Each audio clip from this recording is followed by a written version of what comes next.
Hello, welcome to Recapping with Delora and Ashley. Please follow us on Instagram, Facebook, and Twitter at Recapping Podcast. Also, comment, rate, and subscribe on your favorite podcast platform. We're on all the things. We would love to hear your ratings of the movies and shows we review. Email us your audio file to recappingpodcast@gmail.com and we will play it during the show. Or DM us on Instagram and we will post and read it on air. Thank you guys so much for listening. Thank you. Ashley. Hello, darling. How are you today? Overall, I am doing well. However, there was some news you sent me today that was completely unexpected and frankly gut-wrenching. I'm talking about the death of Stephen Twitch Boss, dancer and Ellen DJ. He died yesterday at the age of 40. How are you, Ashley? It was definitely shocking to see. I learned about it via social media and just not something that you're expecting to pop up first thing in the morning. And I am definitely keeping his family, his 3 children, his wife, and everybody who knew and loved him in my thoughts and prayers, because I loved the Ellen DeGeneres talk show. We've talked about this before, and It was always such a breath of fresh air for me, for my day, something I look forward to. And Twitch was a part of that. And Twitch brought such magical, wonderful energy to that show. And so if I feel so shocked at such a loss, I can only imagine what they're going through. So, Ashley, I've been following Twitch since he was a contestant on So You Think You Can Dance. I remember he was definitely standout.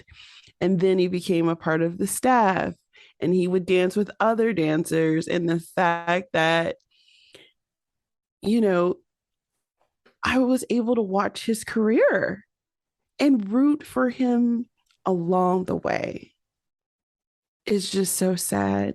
It's just so sad that someone who brings so much joy and light was dealing with such a dark moment in his life. Yeah, absolutely. As I've seen many people say, you never know what people are going through. I told you before we started recording, Tabitha Brown really got me super emotional with her posts about it and correlating it to her children and the way that childhood just goes by so quickly and all these things. And it was very moving. And I hope that this serves as a blessing in someone else's life to realize that they are worthy and valuable and should not go this same route if they were thinking about it. That's all I can hope. That's the only glimmer that I can think of with this particular death, because it's just so senseless and sad. So, yes. And I'm looking at Suicide and Crisis Lifeline. You can dial 988 and you'll be able to talk to someone, not feel alone, and get some help. Absolutely. All right, Ashley, I'm going to pivot just a bit because this episode is a celebration. This is one of my favorite things we've done on the podcast. It is a year in review. We are going to discuss 2022 in all its pop culture glory. We have several categories we're going to be talking about today. And let's get started with your favorite movies. of 2022. All right. Favorite movies. I tell you, some of this content stuff is getting harder and harder because there's so much that has come out within a year. Like I had to go back and review lists and see what was going on. And just, I think I went through every single one of our previous recaps and things too, like just to get an idea of what it was that we've done and I was thinking about. So guys, here are the top 3. And this by no means means that there were not some that were super close or probably honorable mentions, but these are my top 3. Everything, Everywhere, All at Once, because Michelle Yeoh was everything. The movie was so unexpectedly good for me. I did not go in with any level of expectation, and they knocked that shit out the park. Jamie Lee Curtis, it's so good. Jamie Lee Curtis had a starring turn in that as well. It was just, it was wonderful. The humor, the family aspect, all of it. I love that movie. My second is one that we just recapped not too long ago. The School for Good and Evil on Netflix. I love a lot of fun. That movie. A lot of fun. I have been so looking forward to it, and it really did not disappoint me. It gave me so many things, all the fantastical feelings, plus so much more. And I love the 2 young ladies who got to star in that alongside Kerry Washington and Charlize Theron. And yeah, that's one. If I still bought DVDs, I'd probably add to the collection. Yes. And last but certainly not least, my number 3, if I'm supposedly ranking them, it's not number 3, but the number 3 I'm discussing.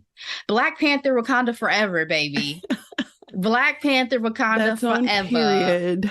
That's on period. Do I need to even really give y'all the reasons? Y'all already know the Black excellence, the love of and celebration of Chadwick Boseman, the Angela Bassett, Lupita, the whole entire cast, the beauty, the majesty. Yes. Going back to Wakanda, like all the things, the lift me up at the end, Rihanna, for all of the reasons. This is one of my top movies of 2022. What about you, Delora? Ashley, I'm not going to lie. This was a little difficult for me. Yeah, some good stuff has come out. Well, yes and no. I found myself gravitating towards television this year than I did movies.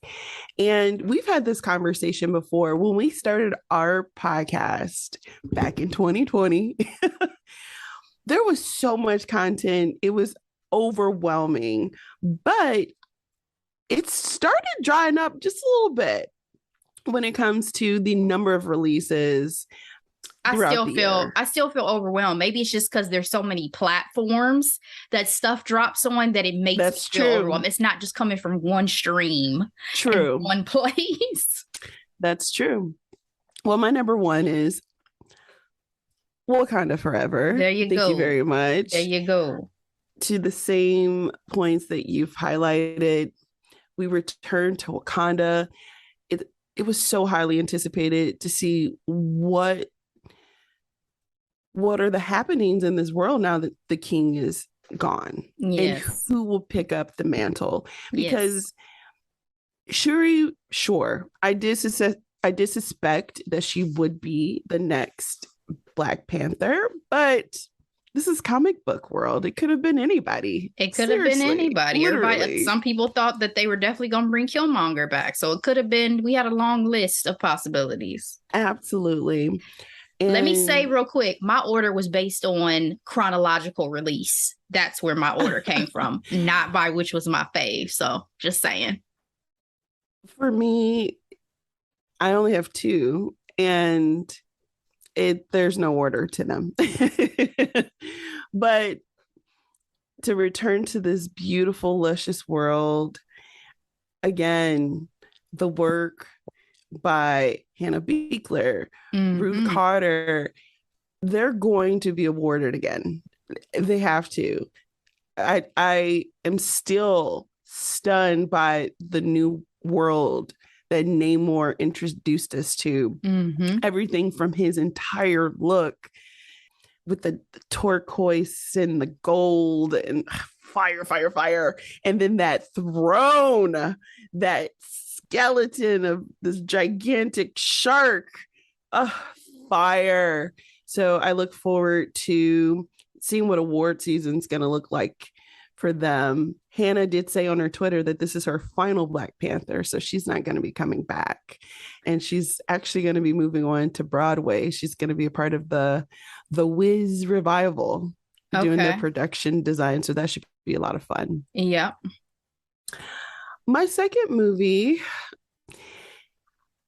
is a bit of a caveat because it technically was released in 2021, but we recapped it this year. And I'm talking about The Summer of Soul. Okay.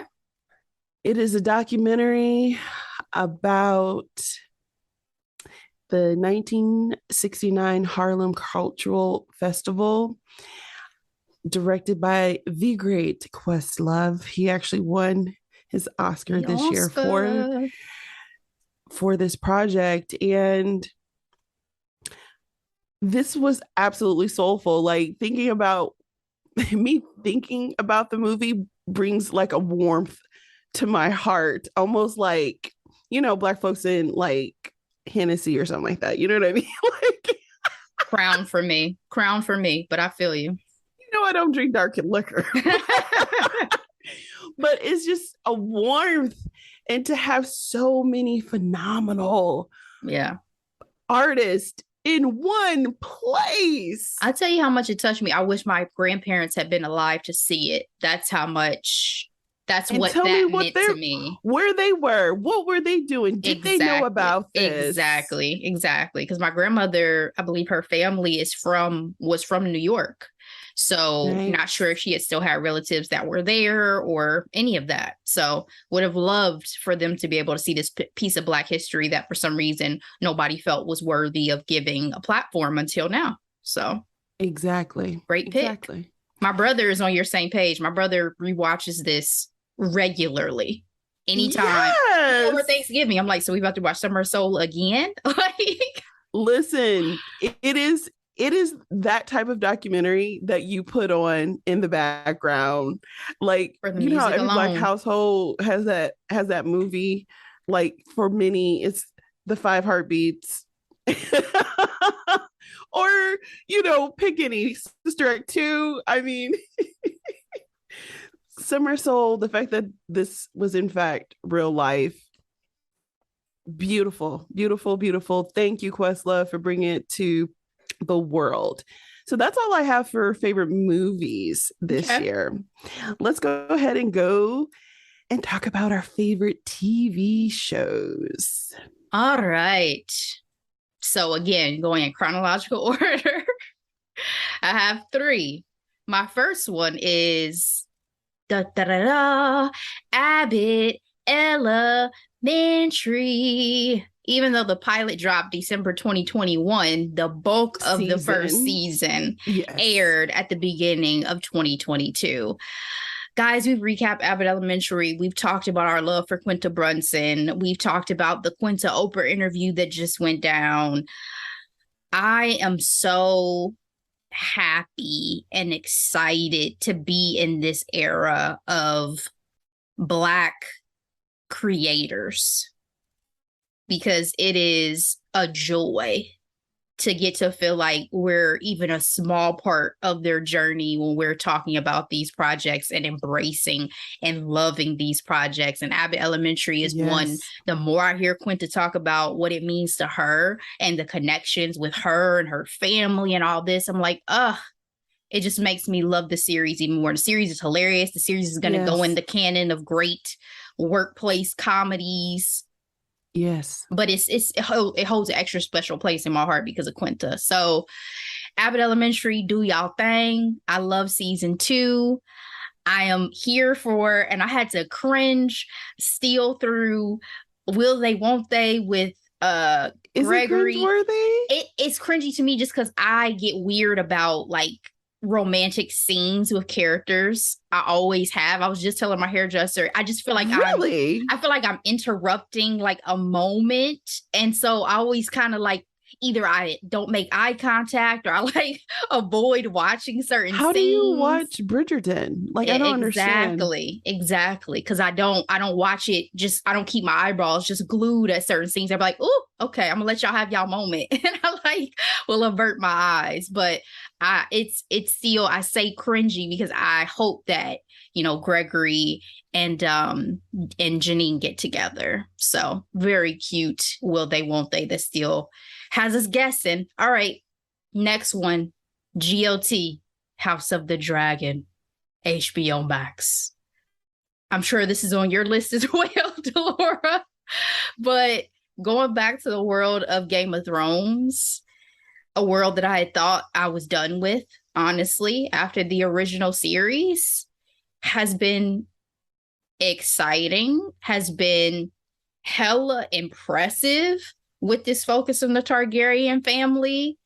And with kind of how the finale went for season 1, oh, I'm hooked. I'm ready. I hope y'all have enough material because y'all sped through season 1. I hope y'all have enough material to keep us going for a few more seasons. So we'll be recapping that at some point, Delora, I'm sure. But that is definitely a favorite TV show of this year. And my last one, new release Wednesday on Netflix. I love this show.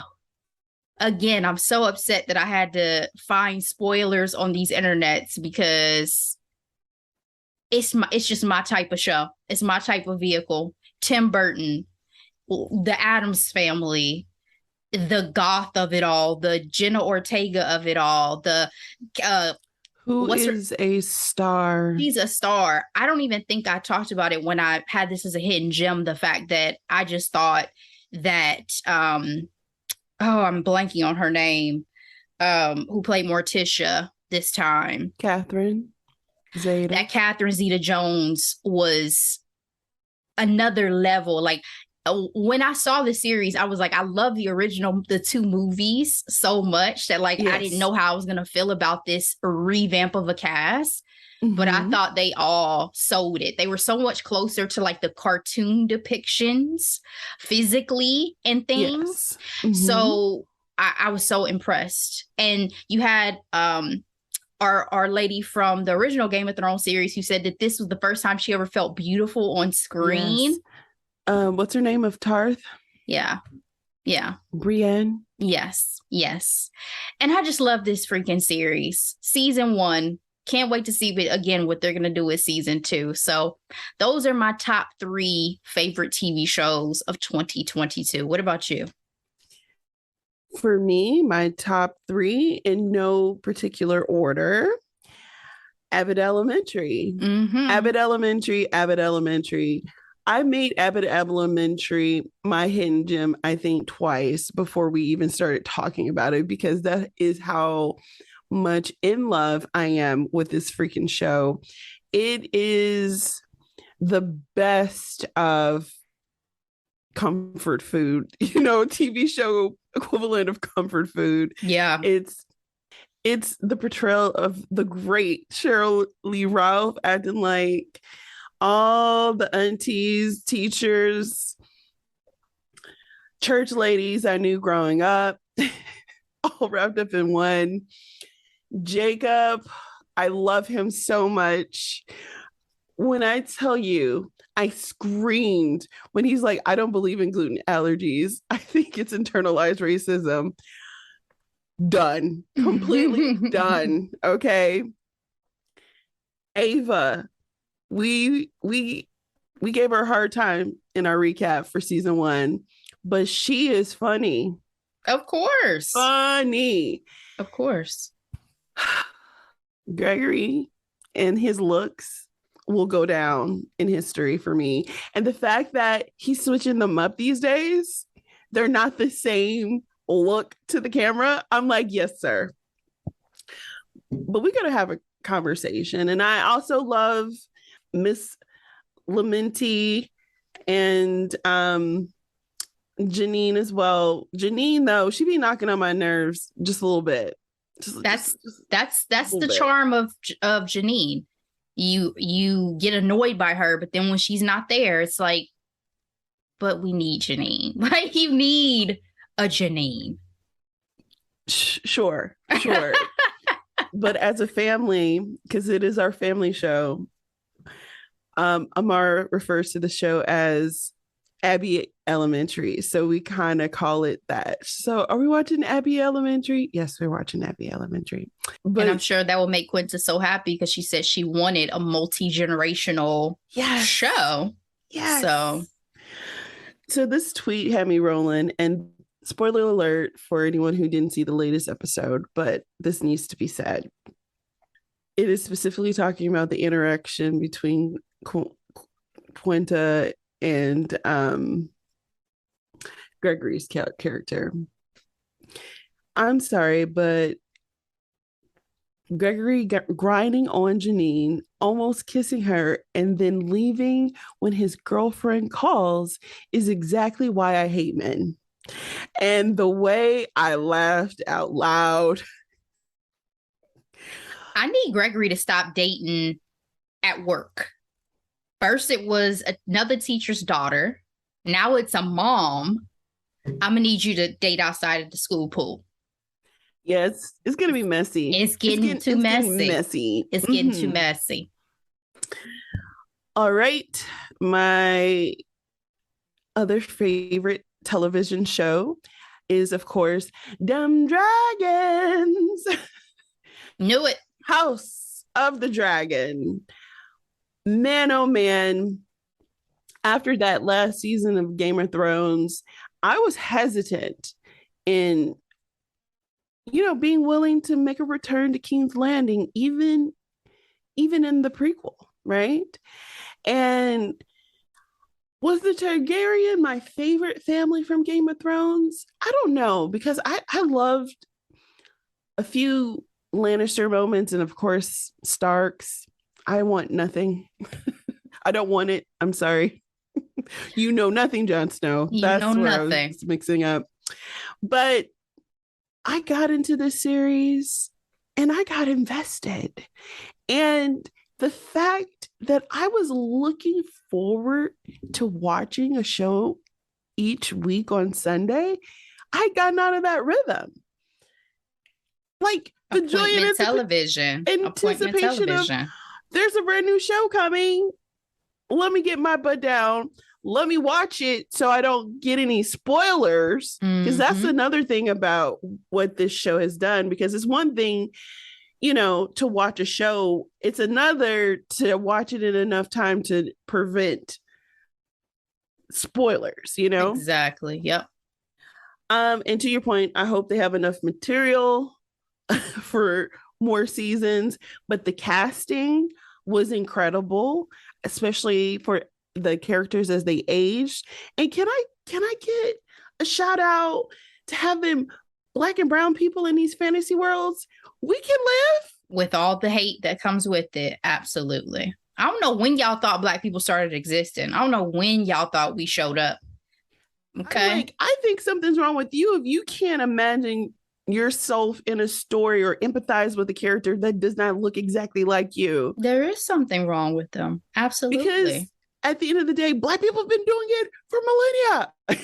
We've always been here. So the fact that we are able to participate in it, I'm here for it. Now, I needed these granddaughters to have a few more lines, putting that out there.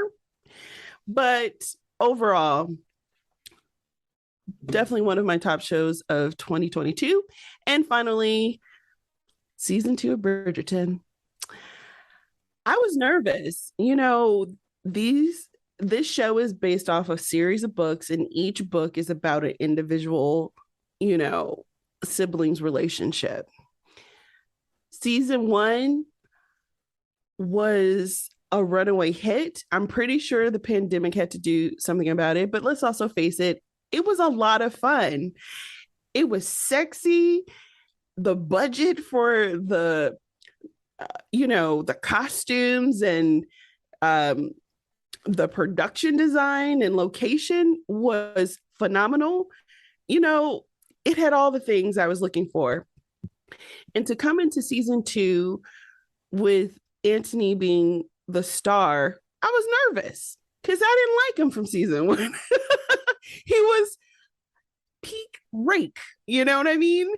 And I love the introduction of his love interest and the mean Indian women being brown skinned Indian women and being a different love story. It was not necessarily hot and heavy. You had that slow burn, which I found that I adore in in these type of stories. Enemies to lovers, well executed. I'm still hesitant for season 3, but yeah, Bridgerton season 2 was a joy. All right, Ashley, let's go ahead and get into our next category. What are your favorite pop culture moments? I just have to say, I really do think Penelope and Colin are going to bore the crap out of me for season 3. But anyway, my favorite pop culture moments, they're all music based, I've realized. My first one is the Super Bowl halftime show from this year. Because, again, you talk about unexpected delight. Like, I remember we talked about when the lineup was announced, and I was like, I'm sure it'll be fine. No big whoop. They shut that shit down. I was up. I was bouncing. I was ready. The choreo, the movement, the setup, it was everything. A party. It was a party. amazing. It was amazing. One of my top 5 favorite halftime shows now, for sure. So it was just a delight. And I agree. The game itself, like I said, was one of the best games I've seen in a long time, too. Granted, the Bengals did not win, but it was a hell of a show. It was a hell of a game. So Super Bowl halftime show definitely makes it in my favorite pop culture moments of the year. My second one, that Omarion Mario versus, baby. That shit show of a versus that I could not even catch night of because of how delayed that was.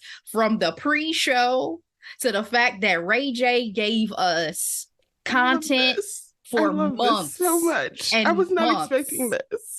Girl, months after. The fact that him and Sammy and what was it, Pleasure P, whoever else was in a little group, decided to spin off and try to do their own thing, which I don't think they've released any music yet, but I'm ready. No. Y'all go ahead and drop a single. Y'all go ahead. Okay? It was everything I needed. When I finally actually watched it and I saw Mario tear the stage apart on Omarion, I told y'all so. That's all I was thinking. I told y'all so. Everybody was rooting for Omarion. I didn't get it. So, and then we find out that he was lip syncing with B2K. Girl, the mess that B2K came with after that as well. J Book still out here talking shit. Lil Fizz, that whole booty hole thing that just came out with Lil Fizz. I'm like, what is happening? I'm done. If y'all don't know, just go ahead and Google it. But yeah, that was magnificently terrible, I guess is the best way to put it. It put millennial R&B artists to shame. That's why Usher was like, let me remind you what it is. And here's my tiny desk. That's an honorable mention. Here's my Vegas residency. Usher said, let me remind y'all what talent is. Let me remind y'all why I'm not like these little R&B boys. Again, Mario can sing his ass off, and I knew that. So I'm like, this is not gonna be a fair fight. People were anticipating the number of hits because let's face it, Mario doesn't have as many hits compared to Omarion, who has both his solo career and B2K. I get it, but versus is tough if we doing live. Versus is tough because you have to be able to sing if you are a singer, right? And that's tough. unless we just playing the tracks like they did in the early days, you cannot go on a live versus stage like that. It was a shit show, but it was fabulous in terms of entertainment. It gets no better. All right, my last one. Renaissance. Beyonce. Period. It lives within me. That's all I can say. That album. It's a part of me now. That album lives within me. Break My Soul was not my favorite when she dropped that. So I was not fully ready yet for what we were going to receive. Like I said, it's still not my absolute favorite Beyonce album. That's for nostalgia reasons, stuff like that too. You know, music ends up becoming such a part of memories and you remember where you are when you heard certain things, whatever. But the joy that this album brings me every single time I listen to it, I get upset when I don't hear songs in order. Because for a minute, my title was on shuffle and I was like, what the hell is happening? Yeah, you're the one from front to end and repeat. Yep. Yeah. I need to hear every single track in order because Beyonce designed it that way for me. Okay. I am a skipper, but okay. Nope. Okay. Nope. The songs blend into each other. It is a magical experience front to back. I love that album. And I'm ready for these visuals. I know we've talked about this. I know everybody and their mom is ready to see what she's going to bring. But that Renaissance drop was everything. So those are my favorite pop culture moments. What about you? All right. So I'm going to go ahead and add a little asterisk here on favorite, because some of the things I have listed here aren't necessarily, raindrops and rainbow. Gumdrops. You must have Slapgate on yours. The slap. Yep. Mm-hmm. I had it on mine and I took it off. I was like, I'll leave it. It is frankly number one. Okay. If you don't know what I'm talking about, I'm sorry. Where have you been? There's no way. You have to be living in an Amish community without electricity. There's absolutely no way. This year at the Oscars, when Will Smith was favored to win Best Actor for his role in King Richard, which we recap, check that out. Chris Rock decided to tell a joke that wasn't funny, and he got slapped for it, and the world clutches her pearls. Some of the world who hated so much that they want to exile Will Smith for the rest of his life. So the fact that happened is something that I think I've been able to process, because I think by Will releasing his story, his autobiography, it provided a level of coloring that if he didn't have that book out and did what he did, because at the end of the day, we are all human. Mm-hmm.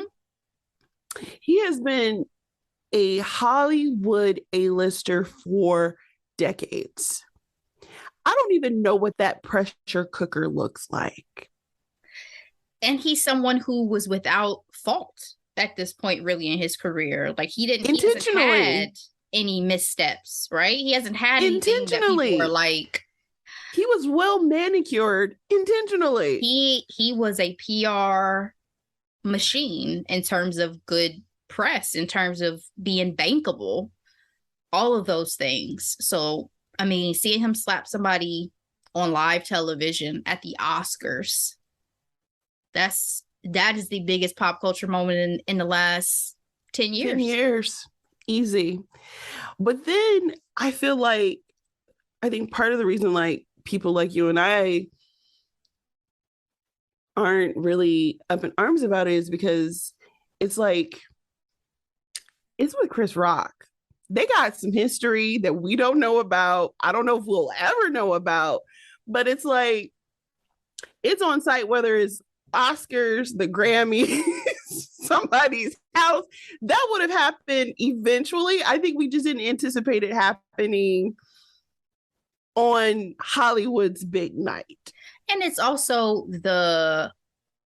I'm trying to think of the best way to put it. It's also, to me, the hypocrisy of Hollywood with the blowing up of that particular situation in comparison, as I've said many times, to a lot of the other shenanigans that happen just because it happens behind closed doors. Y'all want to act like, oh my God, seeing him slap somebody one time in the face was the equivalent of child molesters and rapists and all these other horrific crimes. Rapists. That's what got to me the most, was just the outrage and hypocrisy of the situation. Okay. But since then, Will Smith has been banned for 10 years. He gets to keep his Oscar, and he has since resurfaced.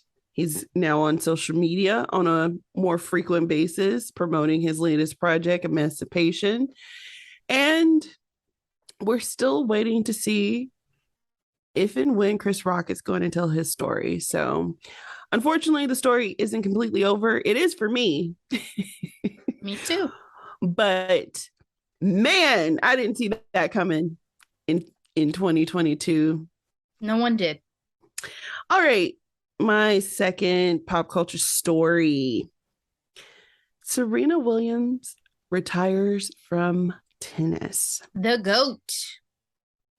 This, like DJ Khaled, Major Key. It is one thing to watch the rise of the greatest of all time. You and I have had that privilege. But what's so important in these stories is the ability to evolve, to move to the next chapter, to learn how to end something, or not even end, to learn how to finish something. Mm-hmm. And be able to go out on her own terms. Exactly. Not through, any serious health issue or, even bad will. You know what I mean? Or such a deterioration in talent that it forces you out of the sport because you can no longer compete at that level. Yes. This is an important lesson in life. And I am grateful that Serena is showing us that. And I think it's also important for someone of her caliber to retire or to evolve, because we need to give her flowers. Now, she told us right before the US Open, and I had hope to have had like a whole season to celebrate her at the different Opens, but it is important that we celebrate her. And it's important that she did it at the US Open because she's ours. I will regret having never gone to a match in person. I know regret is strong. I don't like the word regret. It is a shame that I was not able to see her in person before her retirement, but I am definitely thankful for all the strides she made, not only in that sport, but her influence and her greatness transcended tennis. So I'm glad I got to experience it in my lifetime. Well said, sis. All right. My final favorite pop culture moment, Renaissance, Act 1. Beyonce, Giselle Knows Carter. This album was unexpected. And what do I mean by that? You know me, I became a hardcore fan after Self-Titled. And then we went into Lemonade, which was life-changing.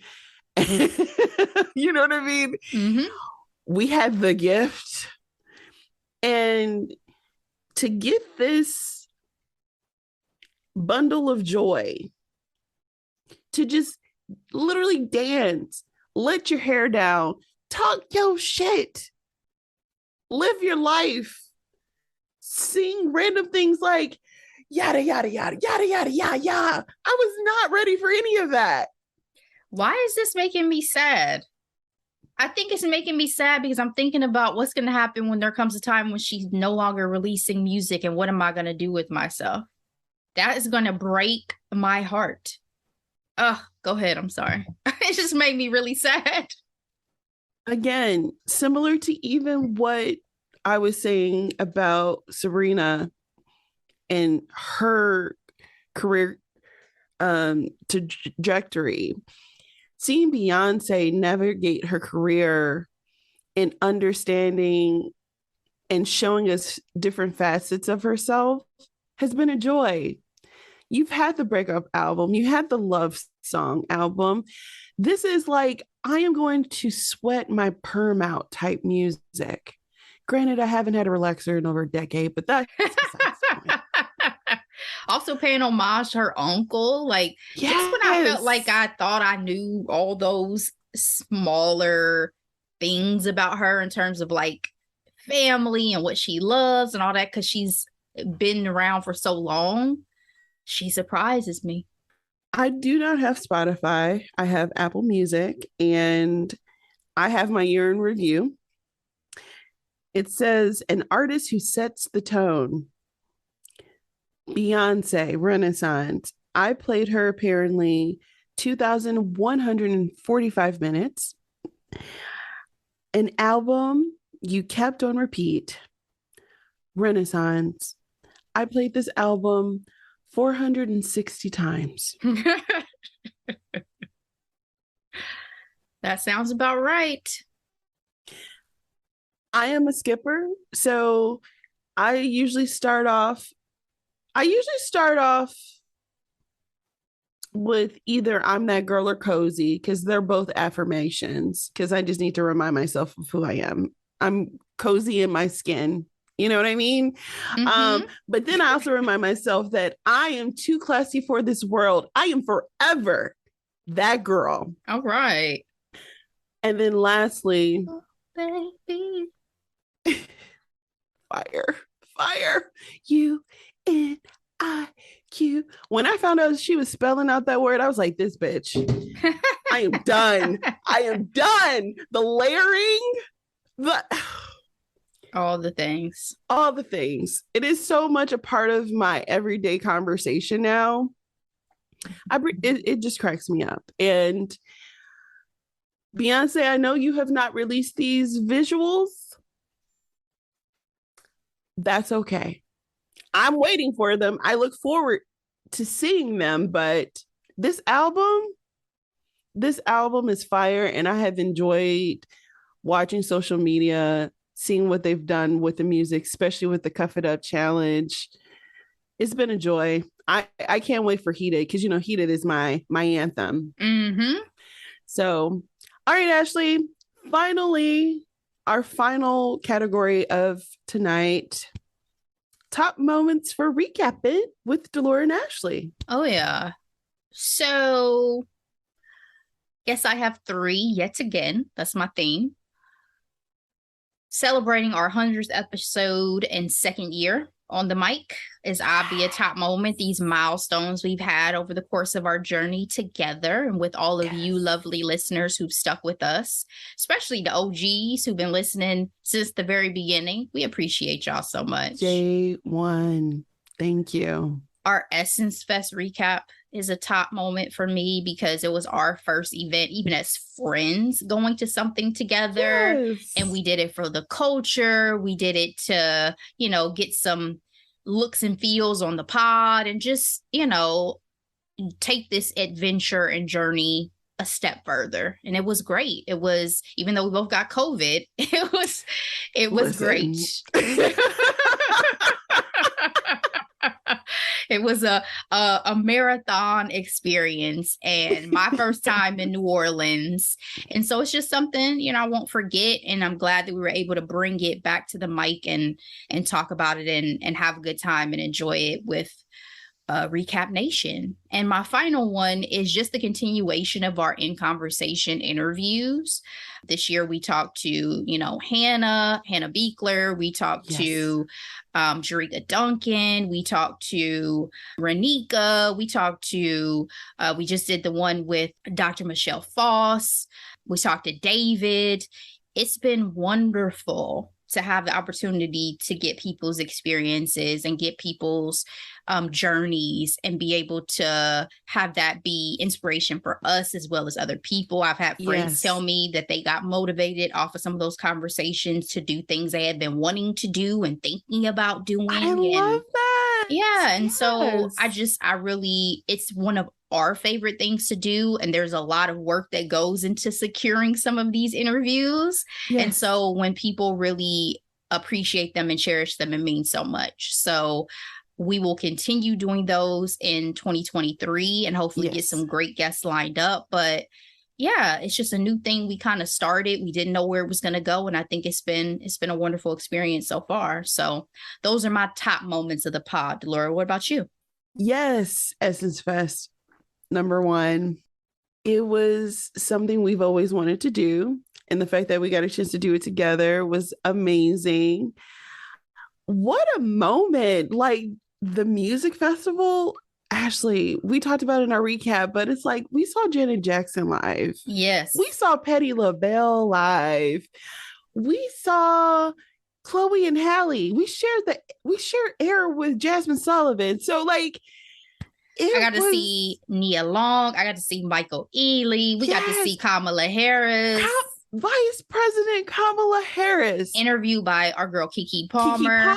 I was up out of my seat getting to experience New Edition. I mean, we got to go to the film festival the first time they've done the film festival portion of Essencefest. It was everything. It was everything. Anybody who asked me about it, I'm like, you have to go at least once in your lifetime. It was a marathon, but you have to go at least once in life.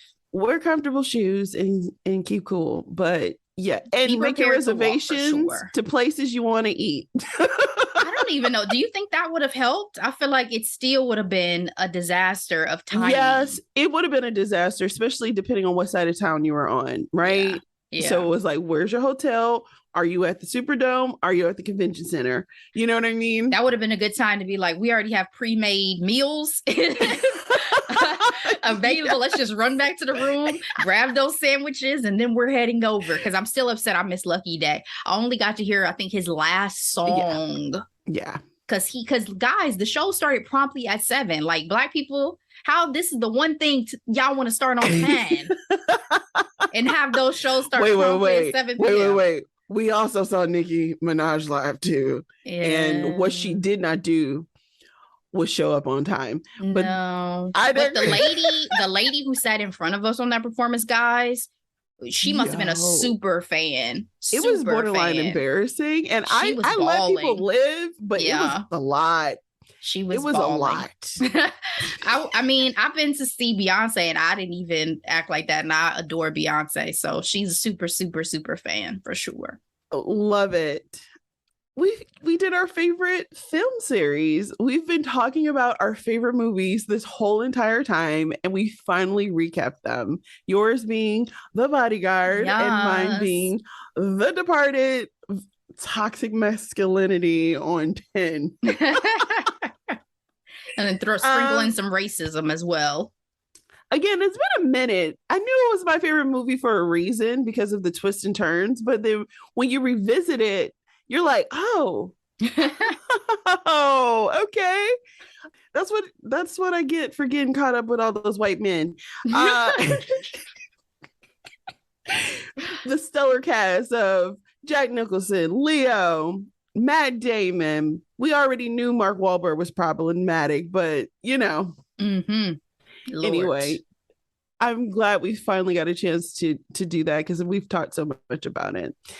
And we did 81 episodes this year.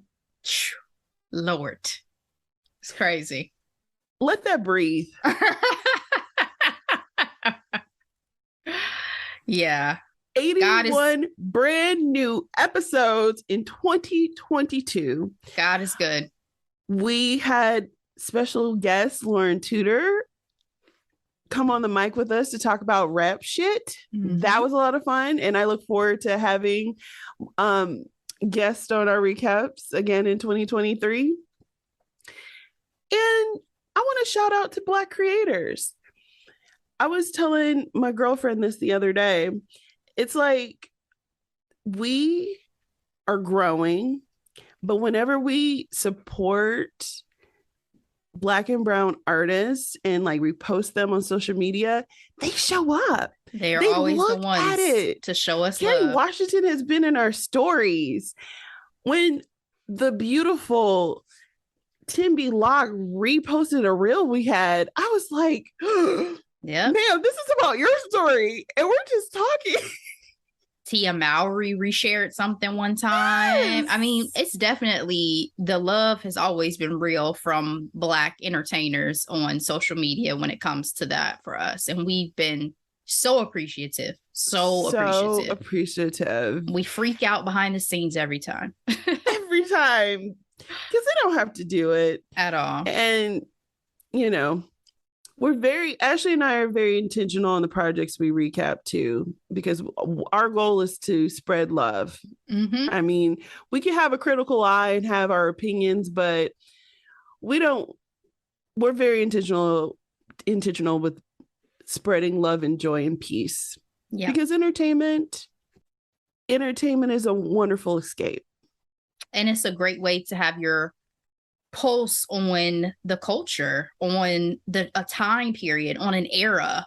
It's always difficult when I have conversations and I meet people and I try to throw out either pop culture or TV or movies and they just aren't picking up anything. I'm like, what are we going to talk about, bruh? Like, I don't know what else there is to say. The stock market, what should we discuss? This is why we do this, Ashley, because I am the exact same way. It's like, what do you mean you only rewatch your same show over and over again? Like, let me give you a few recommendations. Exactly. Exactly.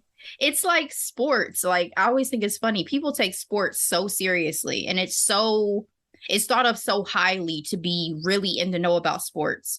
This is our sports, right? The way we can wax on about people like, how do you keep all this stuff in your head? I'm like, the same way you do with anything that you really enjoy, you really subscribe to, like you get into it. So this is a passion for us. And we appreciate the fact that our listeners and everybody who joins us every week has the same passion and the same excitement, because man, without entertainment, the world would be just a little less bright. That's all I can say. And let's keep it real. Entertainment has this wonderful way of tapping into our sports, tapping into our politics, tapping into everything we do, because it feeds off of all those things. Yeah, it's a reflection, sometimes an extreme exaggeration, but a reflection of life and people's thoughts and experiences. And that's that on that. Anything else before we talk about our recap next week? Again, just thank you to every single person this year who has listened to us, who has supported us, who has shared a post, a show, a story, who has mentioned us in a conversation. We could not do this without any of you guys. We started this, again, never knowing if we were going to get anybody but us to really care and our mamas to care about what we have to say. And it has meant the world, and it means the world to us to be able to do this with you guys on a weekly basis. I just saw such an inspiring story of a Black content creator who was talking about he only had like 12 views or something of his videos on YouTube. But guess who one of those viewers was? Oprah Winfrey. It was his mother and Oprah and 10 other people who were watching his content regularly, and Oprah tapped him to join and become a part of the own network. So wow, you never know who's listening. You never know who's listening or watching. So hopefully that serves as inspiration to anybody else out there who's wanting to get their content creation on. Come on, join us. It's a good time. So thank you guys so much. Thank you so much. Ashley, what are we recapping next week? All right, guys, we are wrapping up the year on some holiday magic, courtesy of Spirited. It is a musical that was released on Apple TV Plus, starring Will Ferrell, Ryan Reynolds. Check it out if you haven't seen it. A little bit over 2 hours. It's a fun ride. I came to appreciate it more on my second journey. I'll say that for sure. Sure. Guys, we'll see you then. In the meantime, be blessed. Love you all. Bye.